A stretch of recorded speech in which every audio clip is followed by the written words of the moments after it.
name's Ken Hoglund. I live in Spanish Fork, Utah, and I am an overlander.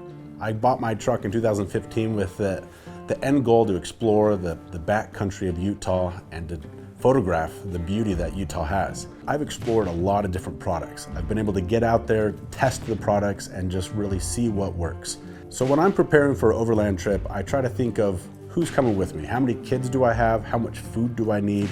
I will make sure that I have all of the utensils, all of the cooking supplies, all the spices, and then I'll go to the store and pick up all the meats and ingredients that I need for cooking. One thing about having a short bed truck is being able to use all the vertical space. I have my water up here, I have my drawers down here, and everything is so that I could use the full space of the bed. The drawers are essential in keeping all of my recovery gear and all of my eating utensils and ingredients and everything that I need, I keep in the drawers. I try to maximize my space, and the Decked allows me to do that. For anything food related, I actually put in the Decked D-bag.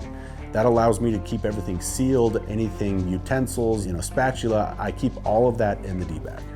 Anything that needs to be refrigerated, I take my refrigerator with me. I have both a freezer and a refrigerator. Water storage, I keep water in my fridge.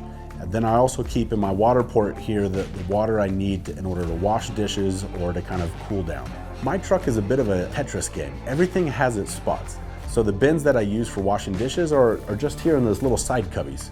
Everything in the back of my truck is powered through the Dometic DC plug, and that's hardwired into my battery. Now inside the cab, in order to charge anything phone related or camera related, I take a large battery with me. Sleeping in my overland setup is a bit of a luxury as well.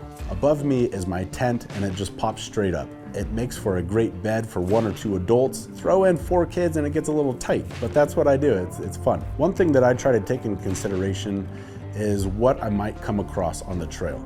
I never really know, so I try to be prepared to get myself out. One thing I definitely recommend for off-roading is a tire repair kit. It comes in super good handy.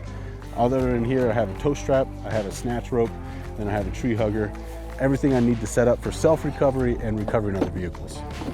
I have my traction boards, I have my self-recovery, but I also have one of the toolboxes just filled with tools, so that if I come across something that needs to be fixed or tightened, I have all the tools with me here in the Decked. It's really helped me focus on the things that I need to take on every trip. I used to take in bins and throw them in the back of the truck, and this just eliminates those bins and the needs for bins and just keeps everything in its spot. And then on top, I just keep what's needed quickly. I keep the chairs, I keep the stove, and I keep the fridge. One thing about overlanding is getting off grid, getting away from everyone and getting far out there where you're far away from any city. You need good tires, you don't want to have any tire issues, but once you have good tires, just go explore. You'll see what you need. You'll see what you need for future trips, and you'll see what fits your needs. I've built this rig for me and my family, but you don't need all of this. What you need is adventure, and you just need that first step to get out. There's a lot of resources on the internet as far as overlanding and what you need to take. One of my favorites, being a Tacoma owner, is tacomabeast.com. There's Overland Bound, there's Overland YouTube videos, and go on the internet and find a plethora of information available for any sort of need that you might have.